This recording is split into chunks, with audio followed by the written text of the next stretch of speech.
Est-ce que le golf de la PGA Tour perd du momentum?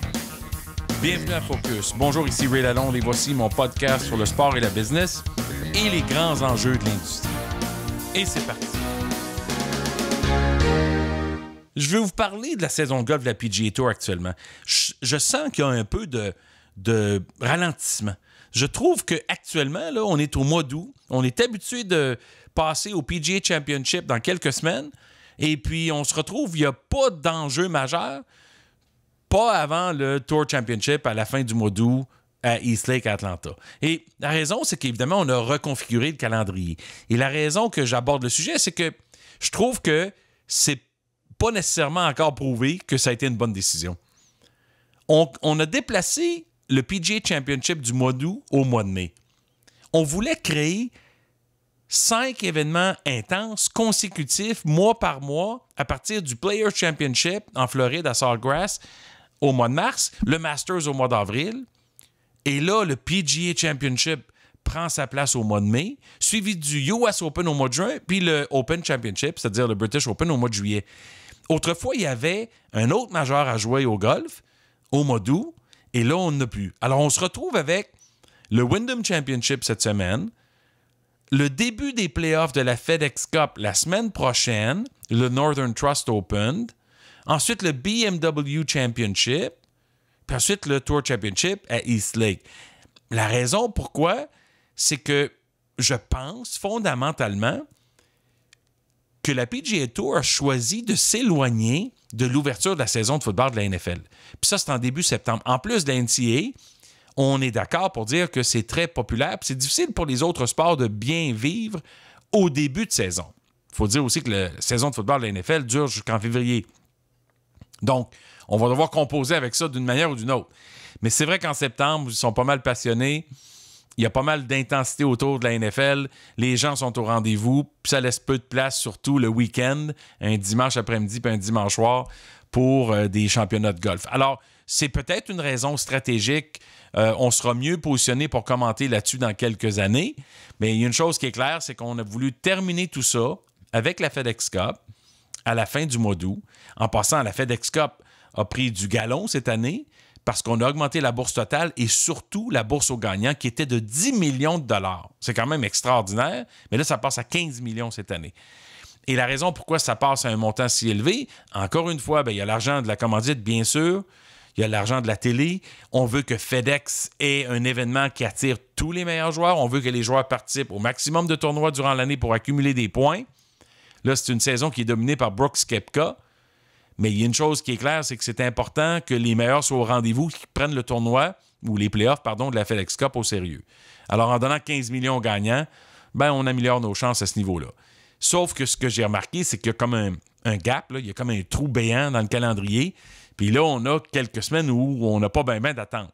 Pensez au tennis. Lorsqu'on finit avec Wimbledon, il n'y a jamais de repos dans le tennis non plus, mais il y a une pause jusqu'au premier tournoi Masters 1000.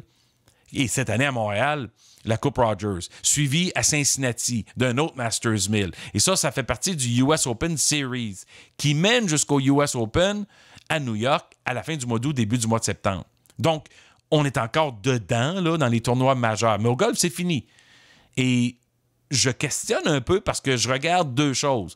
L'absence de momentum actuellement, mais surtout le fait que j'ai trouvé que c'était intense en début d'année et pas juste pour le consommateur parce que ça revenait rapidement tous les mois, mais aussi pour les golfeurs. Tiger Woods a gagné le Masters en avril. Depuis ce temps-là, il a disparu. Il n'était pas prêt physiquement, il n'avait pas le rythme souhaité, peut-être qu'il n'était pas assez prêt et disposé pour le prochain tournoi majeur. Mais on dirait que les golfeurs ont eu une saison un peu nébuleuse à cause du fait que, consécutivement, à toutes les 3-4 semaines, il y avait un autre tournoi majeur. Ça laisse peu de temps pour se reposer, pour voyager. Ça laisse peu de temps pour participer à d'autres tournois. Et évidemment, dans la préparation d'un tournoi majeur suivant. Fait que je ne suis pas certain que les tournois qui ne sont pas majeurs dans la PGA Tour au cours d'une année bénéficient nécessairement de cet intense début de saison parce que Il y a des gars qui font forcément des choix de ne pas jouer parce qu'ils doivent se reposer, se préparer, pratiquer sur les surfaces, dans les mêmes conditions, si on veut, en vue des tournois majeurs pour évidemment, souligner l'importance de ces tournois-là. Ça, c'est une question que la PGA Tour va devoir songer dans les années futures. Parce que là, on va créer un peu une fin de saison avec la FedEx Cup. Ça va être intense, évidemment, là, à East Lake, à Atlanta, à la fin du mois d'août. Parce que là, tu as les 30 meilleurs joueurs. Le Northern Trust, c'est 125 joueurs qui se qualifient. Le BMW Championship, c'est 70 joueurs. Et ensuite, on réduit le dernier tournoi de la saison à 30. C'est intense, puis il y a 15 millions de dollars en jeu. Puis en plus, on a changé la remise des points pour augmenter le nombre de joueurs potentiels qui pourraient remporter le gros lot de 15 millions. L'autre chose, c'est que le golf se termine généralement avec un événement comme la Ryder Cup à tous les 2 ans ou la President's Cup dans les années qui alternent. Cette année, c'est la President's Cup. C'est en Australie. Puisque c'est en Australie, ça ne sera pas en septembre. Ça va être du 9 au 15 décembre. Évidemment, c'est la saison chaude en Australie à ce moment-là. Alors, on va avoir encore une fois un autre petit pépin là, dans le calendrier. C'est qu'on attendra presque avant Noël là, pour disputer la President's Cup, qui est très intense. C'est les meilleurs joueurs du monde entier contre les meilleurs joueurs américains. Je me souviens encore de 2007 avec Mike Weir à Montréal, au Royal Montréal. Cette année, ça va être le Royal Melbourne. Mais le Royal Montréal en 2007, Tiger Woods, Mike Weir, c'était quand même du très, très grand golf. Alors, c'est un tournoi qu'il ne faut pas manquer, sauf qu'il va falloir qu'on attende jusqu'en décembre pour y arriver. En tout cas, on va parler de momentum, puis on va parler de ça dans les prochains mois. On va voir ce que ça a donné et les gens de la PGA Tour vont pouvoir bien évaluer si c'était une décision qui était la bonne, parce que c'est certainement pas évident et facile de déplacer un tournoi majeur dans un des grands sports du monde comme le golf. On va voir ce que ça va donner. Merci d'être à l'écoute, au rendez-vous et de me suivre sur Twitter @RealRayLalonde. Merci aussi évidemment de partager le podcast sur iTunes, SoundCloud ou YouTube. Et de mon côté, je vous remercie de votre attention. Ici Ray Lalonde. À très bientôt.